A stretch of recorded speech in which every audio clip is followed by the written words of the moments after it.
Welcome to What You Need to Grow, the podcast where entrepreneurs discover the inspiration and perspective shifts that fuel both personal and business growth. Each week, certified professional coach Jennie Bellinger brings you powerful conversations with thought leaders, subject matter experts, and innovative company leaders who share their stories of growth and the tools that made it possible. From fresh insights that expand your vision to resources you can explore on your own journey, every episode is designed to help you grow your knowledge, grow your vision, and grow your business. Now, here's your host, Jennie Bellinger. Welcome to What You Need to Grow podcast. I am your host, Jennie Bellinger, helping you grow, not just your business, but personally, because as we know, your business growth will never outgrow your personal growth. So we're here to talk about the intersection of those two things and how we can use our personal growth in order to build our business growth. And today I have with me Danielle Thompson. Now, Danielle and I literally just met for the first time like 10 minutes ago, okay, 15 minutes ago. And we were chatting and getting to know each other. And I was like, she had actually applied to be on my first podcast, Badass Direct Sales Mastery. And in reading her guest application, I went, she's a fit for my new podcast, What You Need to Grow. Let's have that conversation. So we're going to put her on both. So if you're listening to this, you're hearing it probably either on Badass or What You Need to Grow, but I'm putting on What You Need to Grow first. So let me tell you about Danielle. She is the founder of Goldspun Support, helping fractional directors ditch the admin and reclaim the work that they love. She's an operational partner, strategic support, and your business bestie. She is a co-podcast host on the top 10 charting Business and a Brew, best-selling author, and she is loved by clients and audiences alike. She's part cheerleader, part operations ninja, and fully committed to helping brilliant women stop drowning in admin and start scaling with sanity. With 10 plus years experience and zero time for fluff. Oh God, I love that so much. Danielle's all about practical fixes, proper freedom, and unapologetically, God, aren't you so glad you don't have to be perfect to be a podcaster? And she is all about unapologetically running a business on your terms. She has burned out in corporate. She's allergic to hustle culture and powered by mindset tools and Malibu and Coke. Oh my God, I love you so much already. Danielle brings real talk, real solutions, and the kind of operational gold that makes businesses feel good, raising awareness of how to sustain interconnection to overcome challenges in life and business. So Danielle, welcome to What You Need to Grow and Badass Direct Sales Mastery. Thank you very much. I amazed myself with my introduction there. I was like, she sounds great. I've had numerous people say, can I hire you to read that intro for me for all of my YouTubes? It does sound very dramatic. I liked it. Yeah. Well, surprise, surprise, I have a theater background. I know you're shocked. Well, and when you said we've only known each other for 10 minutes, honestly, it feels like we'd already been chatting for about an hour. Right? In a good way. In a good way. Yes. Like, not in a, oh my Lord, how has it been so long? Right. Exactly.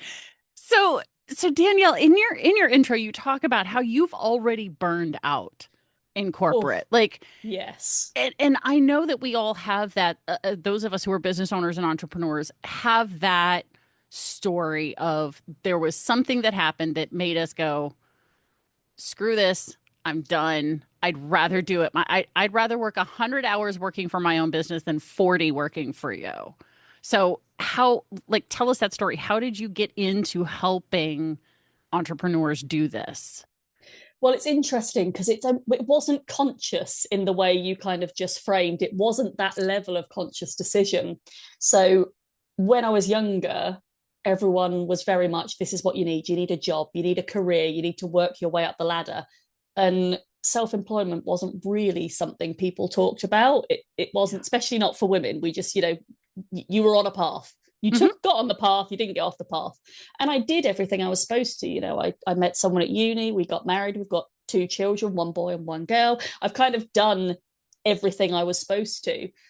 But when I had my children, I was working 70 hours a week in a job I loved, but it was emotionally quite draining. It was quite a negative job. Most of what I did was saying no to people, and it kind of just drags the joy out of you. Don't get me wrong, I was good at it, but it was just exhausting.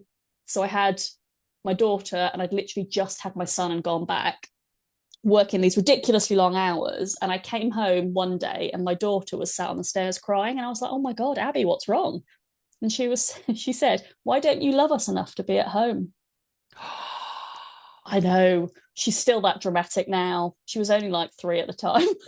It hurt.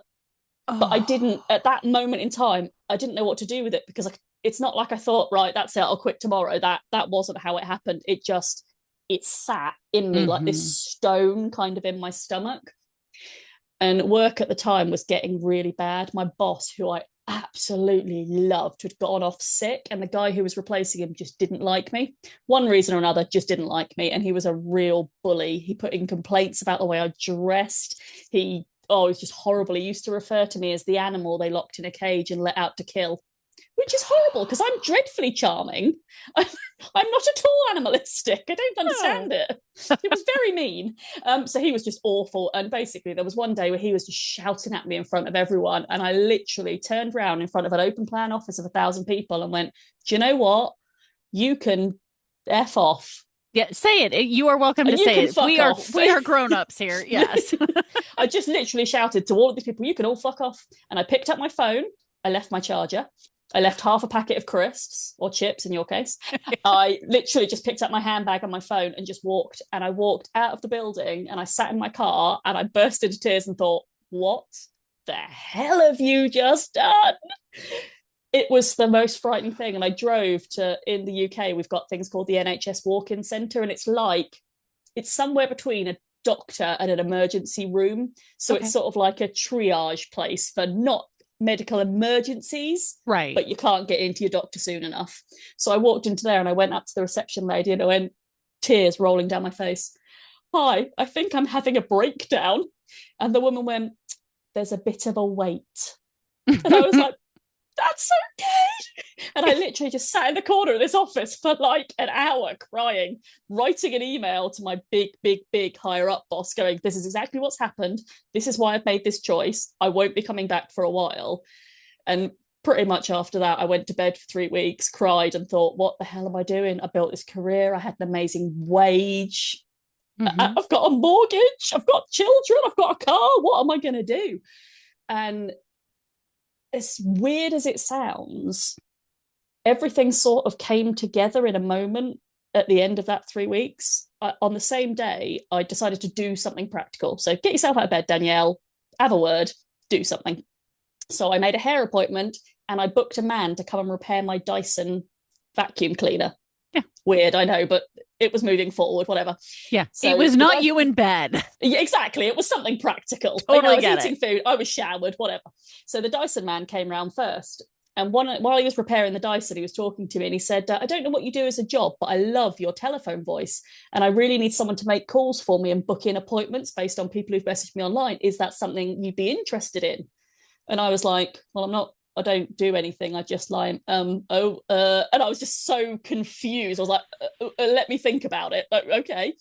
So I went away and I went to my hairdresser in the afternoon and I was telling her and she went, oh, do you do social media as well? I was like, no, I don't do anything. And then I went home that night and I went, somehow I think I've started a business and I have 2 clients, but I don't really know how. And my husband was like, are you sure? I was like, I can't go back to what I was doing. I certainly can't go back to the company I was in. The thought of trapping myself into another role of that caliber was unthinkable. Going into a role that paid less but with more freedom wouldn't have sustained our lifestyle. So I was like, yeah, sure. And it genuinely felt like the universe was saying to me, now is the time. This is what you need to do. These are the opportunities I'm going to give to you. And if I didn't take it then, I would never have had the balls to do what I've done. And that was nearly 11 years ago. It'll be 11 years in October. So not very long, a very long time. A very long time. So I I feel so grateful that I got those signs and that I made that choice. And it was scary because I didn't know what I was doing. I didn't consciously sit down and go, right, what should I call my business? Let's make a logo. Let's do some funding. Let's save some money. I had nothing. I'd literally kept buying shoes and handbags. There was no money. Yeah. And so that day it was just like, right, okay, we'll start from scratch. And it was literally from the ground up, from scratch. And I had to do so many things I wasn't used to. I had to go networking and speak to strangers in real life. Yes. Horrific. 11 years ago, that was necessary, right? It was. There was none of this online. No. Yeah. And I was doing something because I started off doing admin because the job I'd worked in was quite high level. It was branding and marketing. Okay. And it was quite all consuming and energetic. And when I came out of that and kind of started the business, I thought, you know what, I just want to be a bit small for a while. I just want to stay quiet and do a spreadsheet from behind a computer. I haven't got the energy to get really involved. I don't want to be visible. I don't want to be all over social media. I just want to do me for a while, look after my kids and focus. And that's pretty much what I did. And it's what you call a virtual assistant these days. But 11 years ago, that didn't really exist. So every conversation was, oh, I'm a virtual assistant. What's that? So then you'd have to explain it. And it was almost like building an industry from scratch. These days, there are thousands of them out there. But at the time, it was, honestly, I felt like I was reinventing the wheel. Yeah. So hard. So hard. Well, and I think that there's a few nuggets to pull from that, right? Which is, you know, obviously you had hit your limit with where you were, right? Absolutely. And maybe making the spur of the moment fuck off, you know, is not everybody's choice, but I understand the feeling because I've been in that where I wanted to do that and at the time did not have the balls to do it, and nor had I been pushed to the limit that you had. Yeah. Right. I honestly believe that if I had had a boss yelling at me in front of other people, I would have done the same. Like, knowing me and knowing myself even back then, I probably would have done the same. I probably would have, because that is not appropriate. No one likes confrontation. And I've got ADHD, so I've got really bad rejection sensitivity. So anything that's even slightly negative sends me into a spiral. And what was it? He booked a meeting that I needed to be in, but he hadn't invited me to it. So what he was actually shouting about was the fact that I wasn't in the meeting I didn't know existed. So it was the most underhand, unpleasant way to do it. And literally, he was just a horrible, horrible person. But you're right. If you said to me consciously, could you have done that? No. I just, something inside me, it always felt like when you break a bone and you can feel it go, something inside me just completely snapped, broke, fell apart, whatever you want to call it. Yep. Nothing would have forced me to stay in that building a minute longer, listening to that man have a go at me. Nothing. Yeah, no, exactly. And so I think, you know, in that case, yes, it was reactivity, but it was also listening to your gut and setting your boundary of going, you know what? Fuck all of you. Like, And the fact that nobody stood up for you, nobody, like, come on now. They still don't. No one was allowed to talk to me afterwards. Right. I lost a lot of friends. Right. Well, and that just goes to show how much are they really a friend, right? Because there's not that, you know, a friend would have been like, wait a minute, you're saying she didn't show up to a meeting that you didn't invite her to. That sounds like a you problem, sir. Like, the fact that that did not come out from anybody. Now, granted, not everybody has the guts to stand up to a bully like that, right? Yeah. But the second piece that I think people, the second nugget of understanding is you took your time to grieve. You took your time to do your self-care, which self-care in that moment meant, you know, hanging out at home for a while, doing what I call cocooning. You know, I'm going to cocoon. I'm going to just like have my crying moments, take care of my kids, take care of myself, like do what I need to here and just, you know, do what you needed to in the moment.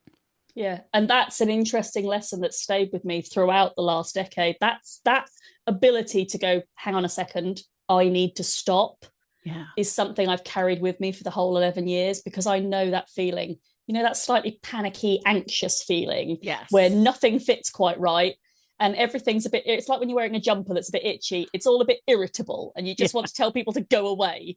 Yeah. When I get like that, often I will, in the middle of a day, even if I have to cancel a meeting, I'll go and stand in a hot shower because no one can get in the bathroom when I'm in there. The door's locked. Mm-hmm. So no one can talk to me. I can't answer the phone because it would get wet. It's the only space where I'm so completely alone. I can kind of do that cocooning in a finite amount of time to kind of refresh me, reset me, calm down, and then go back to what I'm doing. But you're right, that learning to listen and knowing you're right on the edge is a skill that you have to learn. Yeah. Especially in entrepreneurship, right? Because no one else is going to set those boundaries for you until you get to the point where you've got someone who is an admin like you, right? Yeah. Like kind of running their life, right? Being the buffer for those things. And I think the third piece in that is as soon as you were ready, the universe showed up, right? You were like, I'm going to do something today. And it was get my vacuum fixed and fix my hair, right? Like, but that was your way of stepping out. The universe went, okay, so let's see what happens here, right? They gave me a little nudge, right? And luckily, I was paying attention.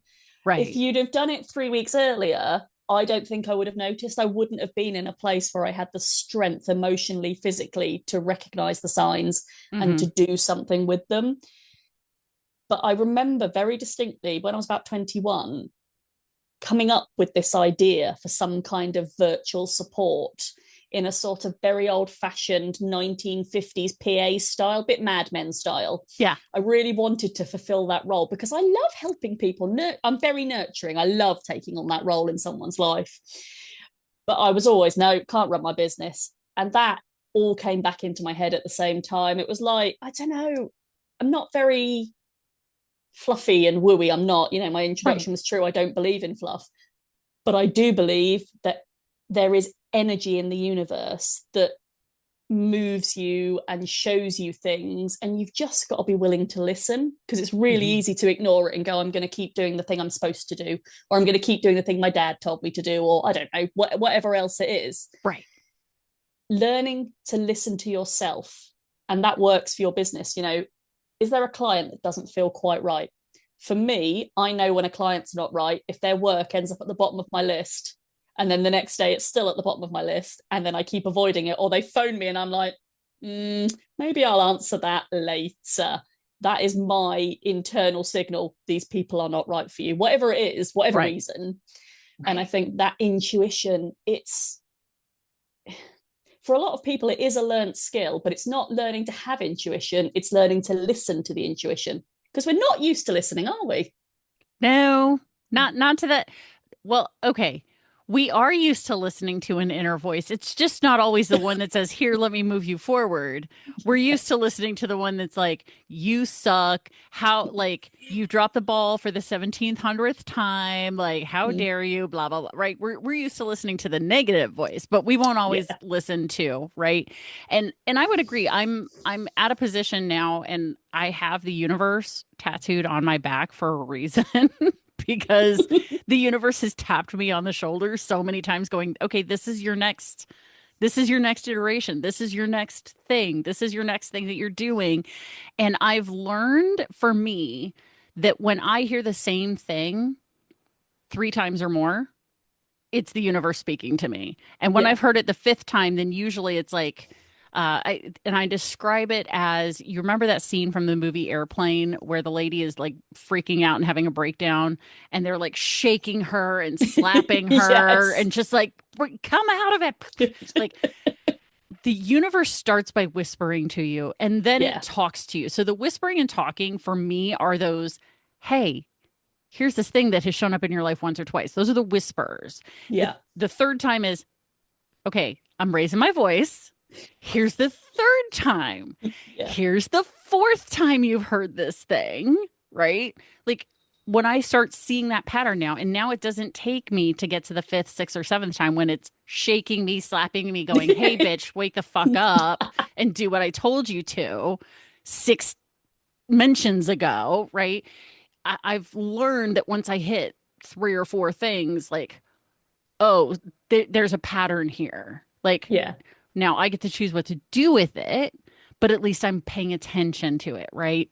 Yeah. And can you imagine how, I don't know, I can't imagine where I'd be if I hadn't listened to the signs all the way through my journey, not just those ones at the beginning. I am so grateful for where I am. But most of that gratitude is towards myself. Because if I hadn't gone to those networking meetings, if I hadn't, done things that scared the crap out of me, I wouldn't be where I am right now. And Yeah. everyone goes, "Oh, you're so lucky," because I literally just recently hit 5-figure months and a 6-figure year, and I'm so incredibly proud of myself. I was, "Oh my god, you're so lucky." I'm not lucky. No. I work fucking hard. Yes. I look I'm for an 11 year opportunities. I'm an 11-year overnight success. Thank you very much. That's right. Yeah. And yeah, I am lucky that now I can do extra things that I love. Like I've written a few books because writing was always a passion, but I never figured it would be anything I could actually make money off of. And I don't do it for money now. I do it because I love to write and I want to help other people understand the story. So in a way, I am lucky to have built a situation where I'm able to do those things, but that luck is all mine. It's not a leprechaun or a rainbow or anything else. It's damn hard work. Right. And I forget who said it, but it was something along the lines of, because I love quotes. It was something along the lines of luck is hard work plus opportunity. Or being open to opportunity or something Yeah. like, yeah, you know what I mean? Yeah, Like, I and do. that sounds like that's where you are. And so one of the things that I've noticed is coming up in this conversation with you, and also based on what I know you're going to be offering the listener right now, is I'm seeing this pattern of resilience, Yeah, I mean, right? yeah.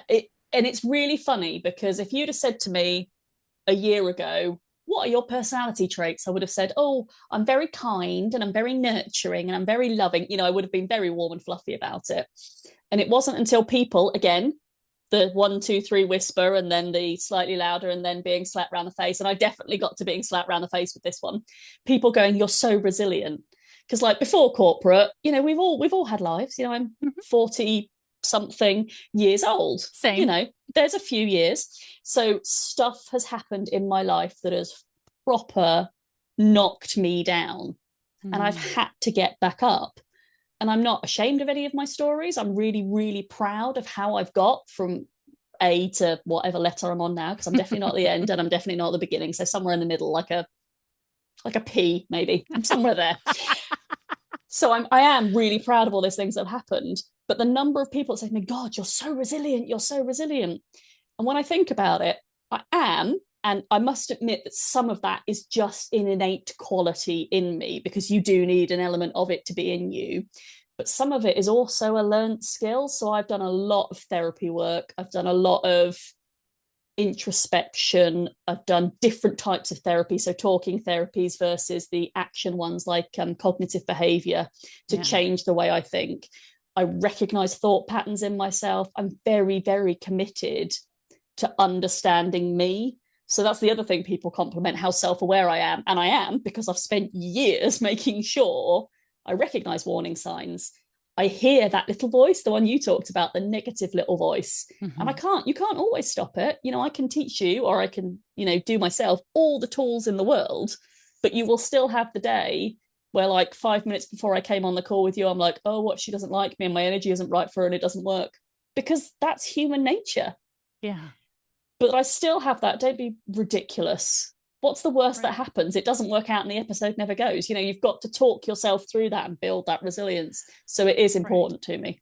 Oh, yeah. And, one thing that I've regularly talked with my coaching clients about over the years has been, recognizing that we're all juggling balls, right?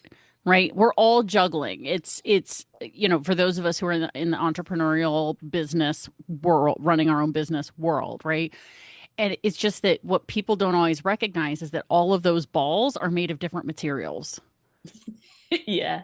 Right. Yeah. And so you've just got to be able to pay attention to what ball are you willing to allow to drop because it's made of rubber. because it's made of silicone, because it's made of something that is not going to get destroyed when it hits the ground. So like your family is crystal, Yeah. you know? But your brain doesn't recognize the different materials immediately. Your brain goes, these are all important. It's the same when you look at your to-do list and everything's urgent. Yes. It's not. No. You know, it really isn't. And there are so many methods and tricks you can use to kind of go through it.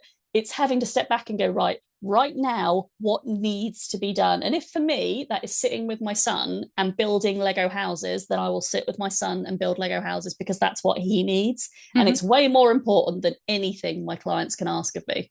Yeah. And you just, it's so funny because your brain will tell you everything's important. Your brain will tell you everything's crystal. Every single ball you're holding, as well as that knife that's about to cut through your hand, all of it's important. You're right. We're not always juggling balls. Sometimes no, there's a knives, knife there's plates, in. there's all sorts of stuff in there. Yeah. You've got to almost be really mean with yourself, but in a nice way. Yeah. You know, come on, that's not important. If you don't put a reel on your social media today, your entire world is not going to fall apart. Right. But that meanness with it's not meanness, that's the wrong word, isn't it? That strictness, possibly, that discipline, that level of discipline is difficult because there's so much expectation. And we briefly touched on this before. Instagram, LinkedIn, all of it, it's filled with success porn, as I like to call it. Yeah. People telling you how perfect life is, how wonderful it is, how they work from a beach in Bali, or they're a digital nomad and everything's perfect, how they, you know, get up at 5 a.m. and do sunrise yoga. Oh my God, I wish they'd all just go to hell. I mean, I'm not being funny. I have to do the school run at 8:10 in the morning. Sometimes I get out of bed at 8:05 and just about manage to put clothes on. And you know what? Fine. I still get my son to school and I still get back here to do work. No one's life is perfect all of the time. And if you watch that stuff and let it soak into your subconscious 24/7, you're always going to think you're doing a bad job. Because why wouldn't you? Right. Because you're not perfect. Right.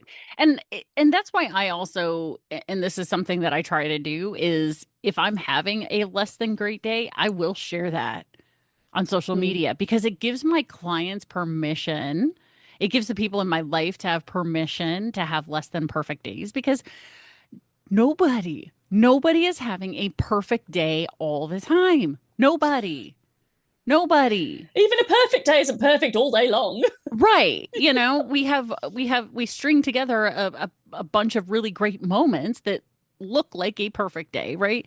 But interspersed in that are some less than great moments. But I share them and I do say, look, I'm sharing this because like my life is not perfect, nor do I purport it to be. You know, so like I try to provide a balanced view. Yeah. So that way people, if they dare compare themselves to me, can go, okay, good. She also has like days, you know, realistic yardstick. Right. Exactly. Instead of comparing to other coaches that, you know, generally will show like perfection and then they're scared to allow to let people see behind the curtain of what their life is really like. Because if they were to find this out, and I'm like, I have a BDSM podcast. Hello, y'all.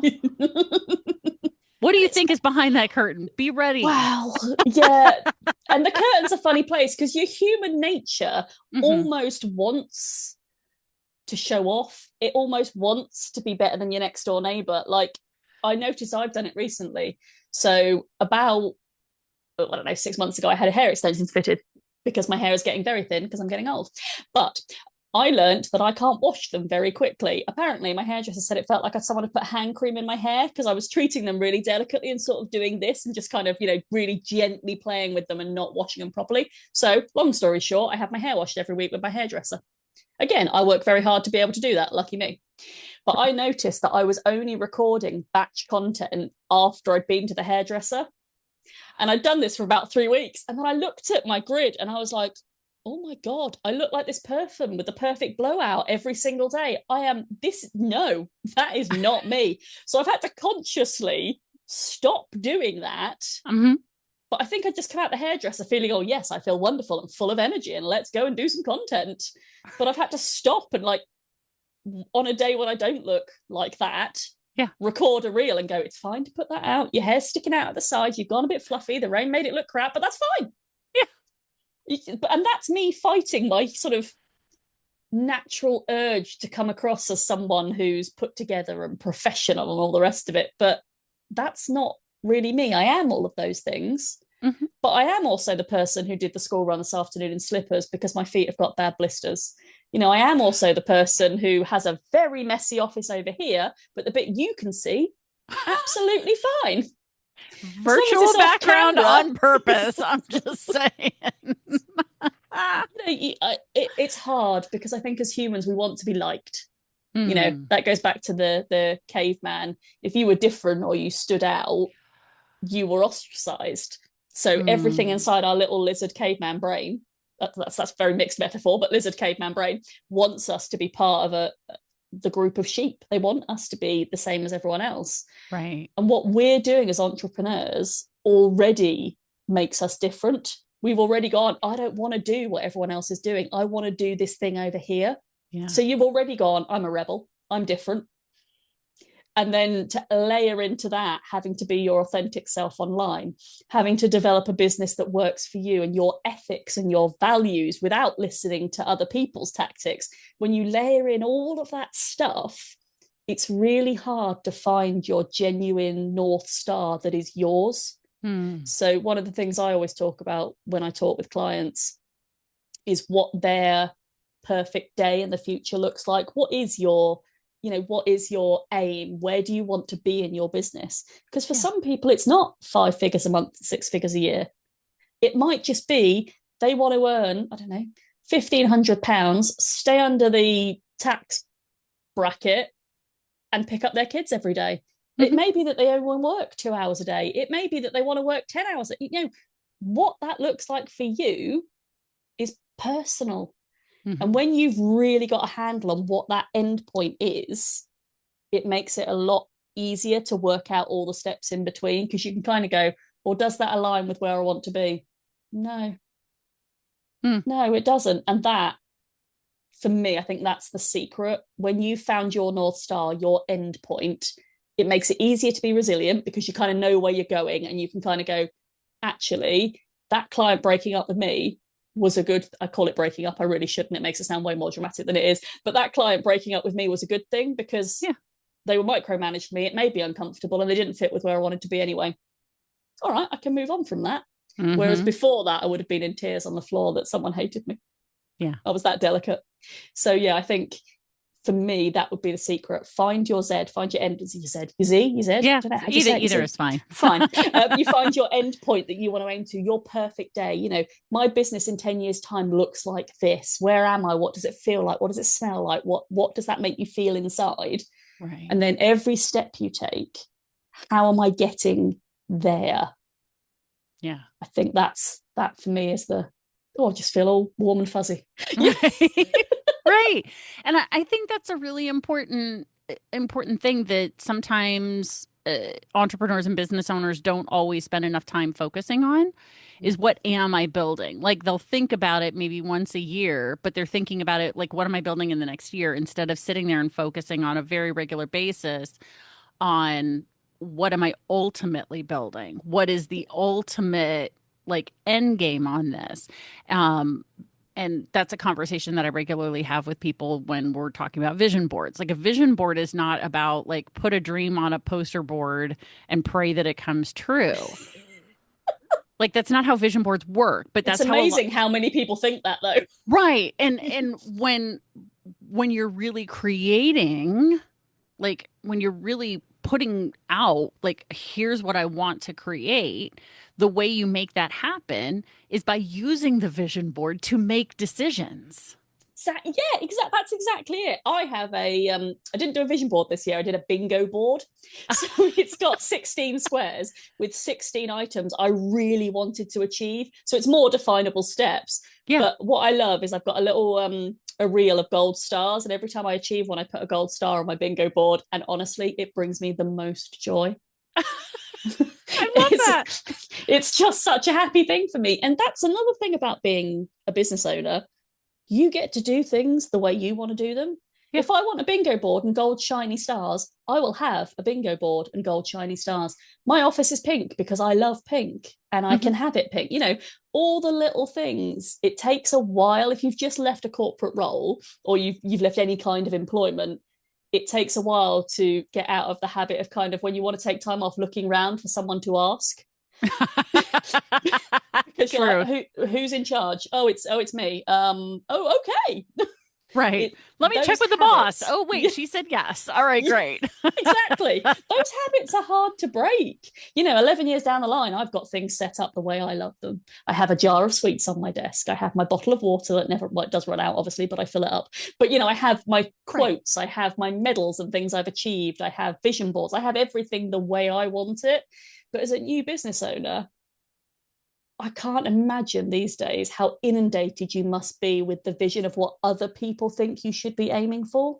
You know, that yacht lifestyle. You all want to live on a boat sipping champagne. I don't. I get seasick really badly. Yeah. No, thank you. I live in a landlocked area. Like the closest body of water to me is the Mississippi River, and that is not what people imagine their yacht being on. Okay, you know, it's called the Big Muddy. Okay, it is a brown river. Okay. Nice. No, that's not. You're not diving off the side of that. No. Now, would I like to vacation on something like that? Sure. Do I want to live on it? No. Mama needs space. I am almost 6 feet tall. I am not living on it. Okay. One of those little hammocks. Right. Lovely. God, those things fold me into origami. No, thank you. I'm good. But that's what you see. Let's say I started my business tomorrow and I'm like, right, I'm going to look at other people online who do what I want to do. That's what you're going to see. You're going to see a lot of false promises. You know, you can make 6 figures overnight doing this. You're going to see, buy my course and it'll solve all your problems. You're going to see, this is what you should be doing. And if you haven't done this within 2 weeks, you're failing at your business. And I think it's part of the way marketing is going. It's going in quite a negative bias way because people respond to it, obviously, but that doesn't make it ethical or right. I would never, ever use negative bias in my marketing because I ethically think it is wrong. I think you shouldn't scare people into paying you X amount of pounds or dollars or whatever, when realistically, you're not going to solve all of their problems. No. Yeah. Offer a product, tell them the benefits, tell them what they could get from it and allow them to make that decision. Don't put them rocking in a corner thinking that if they don't spend £10,000 on your mastermind or whatever, their life is over. That's just awful. Yeah, no. And I definitely see a big swing coming away from that heavy duty bro marketing. Yeah. You know, and I call it that because it is a heavily male, a heavily masculine way to market. Yeah. And, you know, I think there's a lot of people out there, yes, even men who are going, that's not me. Right. And so, but they don't know what to do instead. They don't that's what they see a proliferation of.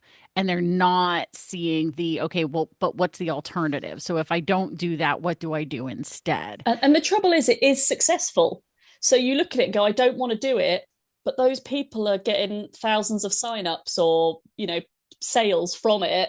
So you're sitting there thinking, I don't want to do it, but I really want the thousands of signups. Right. So, and here's the thing. Let's circle back to what we were talking about before. Pull back the curtain. Yes, they're getting thousands of signups is what they're showing. They're taking screenshots of, I just did this 4-hour workshop and I ended up signing, 553 people as clients. What I'd like to know is how many of them showed up, were engaged, were a great client and stuck around. Because for me, I'd rather have 10 amazing, perfectly aligned clients than 500 people going, her shit doesn't work.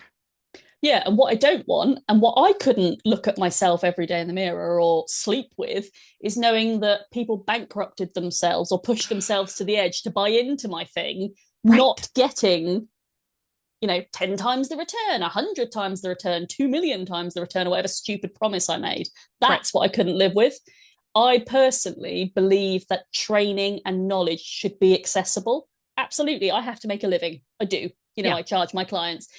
I have small ticket resources and courses just literally because I need to pay my bills and, Right. buy footballs for my children, whatever else it is they need.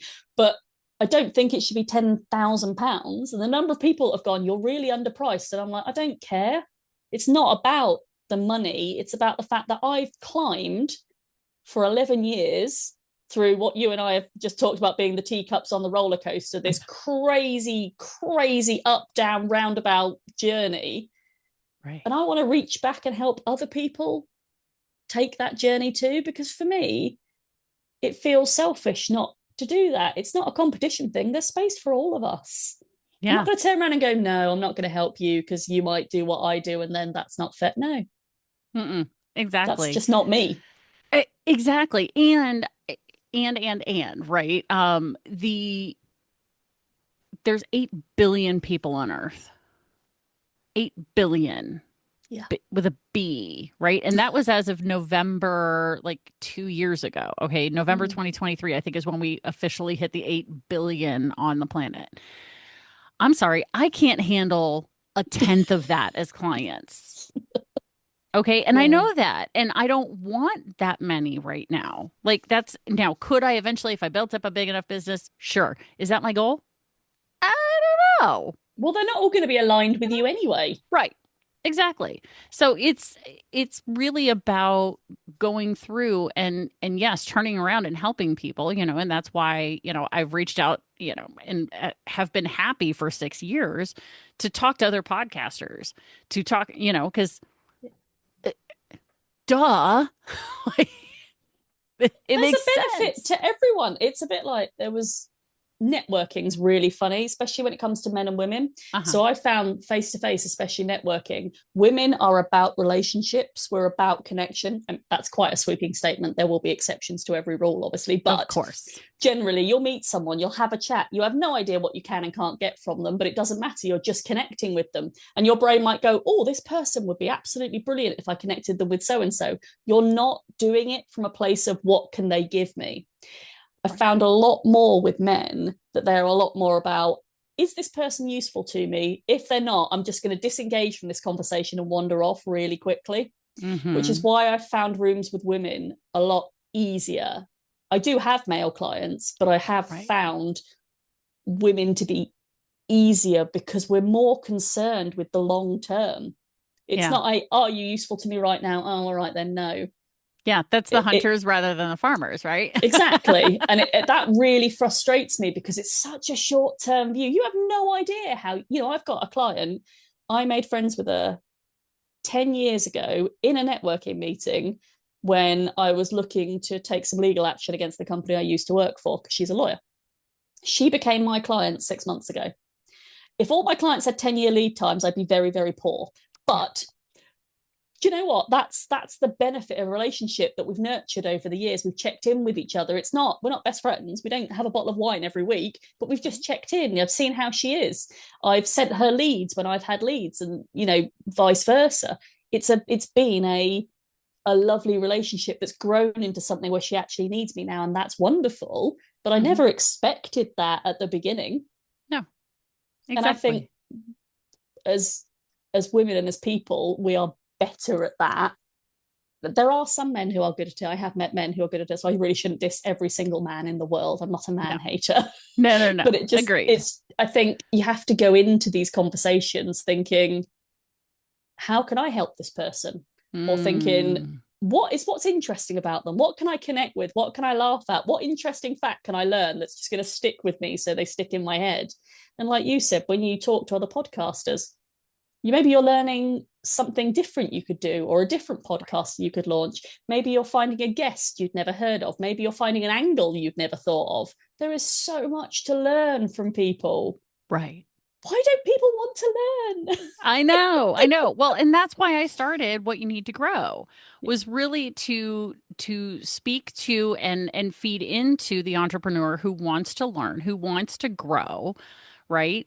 Through personal growth and through their business growth. Yeah. Right. And how those two are really intertwined, because the what I've seen now, having been in the world of being in business for and by yourself since 2010, sorry, you know, like really having been through that and seen not just my own journey, but lots of other entrepreneurs' journeys, their business, if they are the one running the business that they are out networking for example, their business never outgrowed their vision. Mm. Their business never outgrew who they were as a human being. They are always the business owner, the entrepreneur is always the lid for how big that can grow, Yeah. right? I've never noticed that pattern before, but it's a really interesting way to describe it. You almost Right. create your own glass ceiling Yeah. without realizing you're doing it. Yeah. But it's not easy to face that there's not a deficiency in you, but a gap that needs filling. It's not always easy to do that. Right. I think I'm at a really funny stage in my business where I've never earned so much money, but I've also never been so cash poor. And it's because every single penny has gone back into investing. It's Right. investing in me. I've done masterminds. I've done training in things like PR that I've never done before to help me upskill. I've done so much. I've had retreats. You know, I've been abroad to go on retreats. I've invested so much. I am so broke right now, but in a good way. Right. I'm not worried about it. I mean, obviously, I pay the minimum bills. Everything's Right. covered. Don't worry. Right. But I'm not buying myself any clothes lately. But that's fine because I know where Yeah. that money's gone. And I could not take a step into this proper CEO role without doing those things, without finding rooms full of women or people who are supporting me, without doing some positive psychology work that's been really fundamental in helping me build more resilience, without finding someone who goes, "You want to write a book? Go on then. Don't worry about it. It'll be great. No one reads it. Who cares? Carry on." You need those cheerleaders in your life. You need those people who are going to support you. And you're right. If you're the lid and you're proper stuck where you are, you know, your business is going to feel tense and uncomfortable, and you won't know what to do next. Right. And really that feeling of if people can begin to, in entrepreneurs especially, if they can begin to recognize that when they feel stuck, when the business feels stuck, it's because they've become the lid. Like there's no more traction because they don't have that next piece to go to the next level. And so it's okay, what do I need to learn? Or what do I need to work on either within myself or within the business, or in some cases, and in many cases, it's both, right? Because yeah.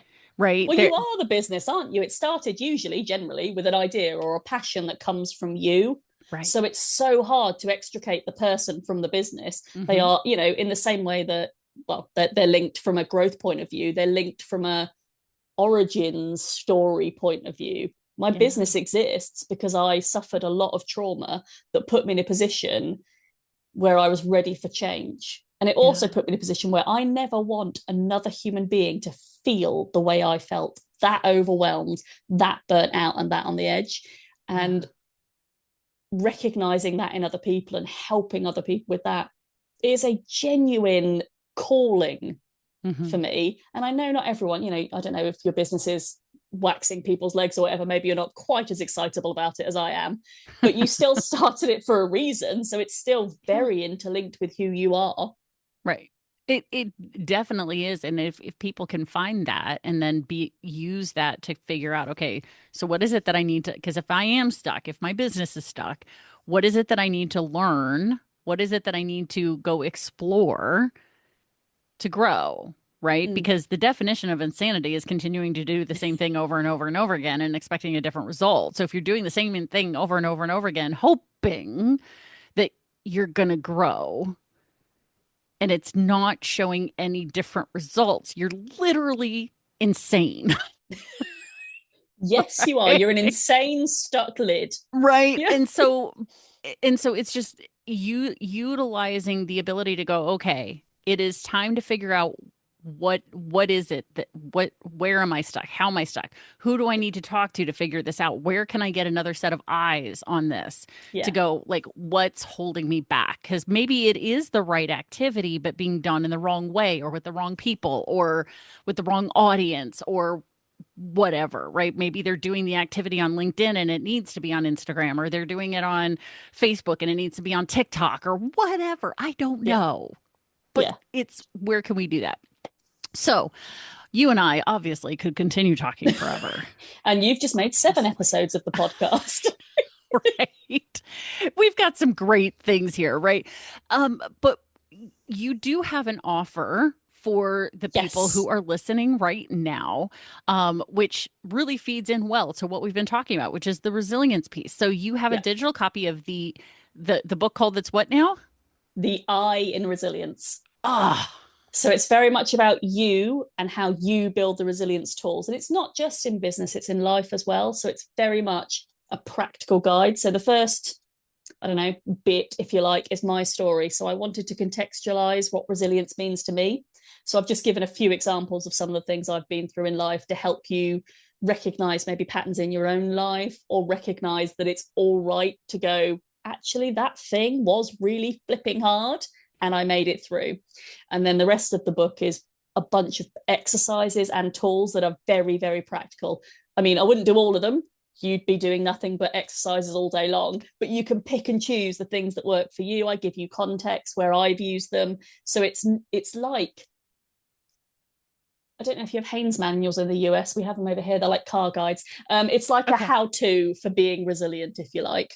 Oh, I love that so idea. It's not just about, again, back to the fluff. It's not about being fluffy. It's about real, demonstrable tools that you can use. And if you just take one exercise in this book or one tool and it makes a difference, it stops the negative monkey voice, or it helps you take a step forward, or it helps you see where you can change, then my life will be perfect. That will make me so happy. Right, exactly. And so one thing that, because of course this isn't just going out to the what you need to grow like listener, it's also going out to my badass crew on the badass side. And one thing we've talked about on my badass podcast quite a bit is and I am now speaking to the listener. So I don't care which show you're on and listening to right now. I'm speaking to you, okay? If you have found value from this conversation today, through Danielle's conversation, through what I had to say, please reach out to the person who made the impact on you. Reach out to Danielle. Her information, her contact information is in the show notes, or if you're on YouTube, it's in the description under the video. Go click on your favorite way to get a hold of her and send her a message and just say, thank you, this was helpful. And if you want, click on the link to go get your digital copy. Now, because it's coming through Amazon, she can't make it free. I can't. Right. Amazon are very mean like that. They do expect some money to happen through. So, but there is a code next to your country's link. Okay. Assuming that everyone here is English or speaking English, you're going to have a link to your country's version of Amazon, and then a code to put in, a coupon code that will get you that digital copy at a really, really reasonable rate. We were talking like somewhere around $1 US or something, right? Just so she can get it to you, so it's in your hands. And if you put a little money in it, like $1 US or a pound or a Canadian dollar or an Australian dollar, I don't care, right? If you put a little something in it, you're more likely to at least go freaking open it and read it. That is true. I've done that. How many books have you got for free that you haven't opened? I have a whole folder of them on my computer. There's a few. Yeah. I've got a few, right? And so, but if you even put a little in, you'll go take a look, and if you're doing maybe the 75 hard and you have to read 10 pages a day, or maybe you did 75 hard a few years ago when everybody else was doing it, and the one thing that stuck around is you read 10 pages a day, hey, here you go. You just got another book for your 10 pages a day. You're welcome. So even my hairdresser loves it. Oh, good. All right. Bless her. She misread the title as the one in Resilience. But never mind. It's all good. It's all good. It's all good. Fine. Yeah. So the I am resilience is, and I love that, because in order for someone to be part of that 10%, because, we all hear the statistics, right? Like something like 87 to 90% of entrepreneurs have gone out of business in 5 years or less, right? So if you want to be part of that 10% that makes it more than 5 years, regardless of whether you're in network marketing or whatever, because I find it interesting that the statistics are the same regardless of the industry. You think people give network marketing shit saying, well, you've got a 90% failure rate. So does all other entrepreneurship, mofo. Nice. Yeah. Like, I got the stats. Yeah. But if you want to be part of that 10%, resilience is going to be really important. And I'm with you, Danielle. I am also ADHD with rejection sensitivity dysphoria. Like, there's quite a bit on that in the book. Yeah. Oh, good. Okay. Well, I will be one of the first people going and downloading it once I get the links and the codes to put in here for you guys to go do that thing. So, but I'm going to come back to this. If you want the gratitude, if you want to, the highest vibration in the world is gratitude. Send gratitude to Danielle if you pulled something from what she shared that is helping you see things in a new light. Do whatever that is, or maybe you get the book and you find something from that is helpful. Please reach out and let her know, because that fills her metaphorical cup. And it sounds like, it would. Yeah. Then that's what we want, right? I'm happy even thinking about it. Right. And the really interesting thing is that, energy, vibration, frequency doesn't know time or space, right? And so there are people who pulled from this. Like, I literally felt shifts from people who are listening to this who haven't even heard it, like, as of right now, because we're just recording it, you and me, that's it. There's no one else here. It's private at the moment. Yeah. Right. But the people who are listening right now have had some shifts. They've had some aha moments, like, oh yeah, or at least there's been some connection to the conversation. Yeah. And that's what this is really about, is what can we do to help move people along in their personal growth, and or then the ripple effect being their business growth. So and make them become unstuck lids. Exactly. That's quite hard to say, unstuck lid. Yes, exactly. It's not that jam lid that's all stuck because it's sugary, right? Oh, we're going to take that pop, we're going to run that under hot water, pop it off. We'll be great. So, Danielle, thank you for being here. I'm so glad you applied to be on Badass right around the time that What You Need to Grow is getting ready to launch, because I think we can really help a lot of people with this. So thank you for sharing your story. It feels like the universe again doing its thing. It really does. It really does. And of course, if you're listening to this, make sure you click subscribe, because you're early on in the What You Need to Grow family here. And if you're on Badass and you're not already following, why the fuck not? You should be. So click follow. Y'all know better. And, make sure you're coming back for this, because maybe Danielle's conversation helped you get a mindset, and one of our future episodes will help you learn the tool, the thing that actually gets you some more traction in your business too. So sometimes we are just the hot water over the jar lids. And I'm okay with that. So what a great metaphor. Yeah. I know, right? It is what it is. But make sure you follow What You Need to Grow, not only on your phone, in your podcast app, and become a subscriber of the Badass Direct Sales Mastery YouTube channel, where this show will be playing on the regular, but also following on all of the social medias where we have What You Need to Grow down in the show notes. Click them, follow them, because you don't want to miss an episode, because you never know what it is that you might hear that can grow you or your business. So thank you so much, and come back for the next episode next week. Thank you for listening to What You Need to Grow.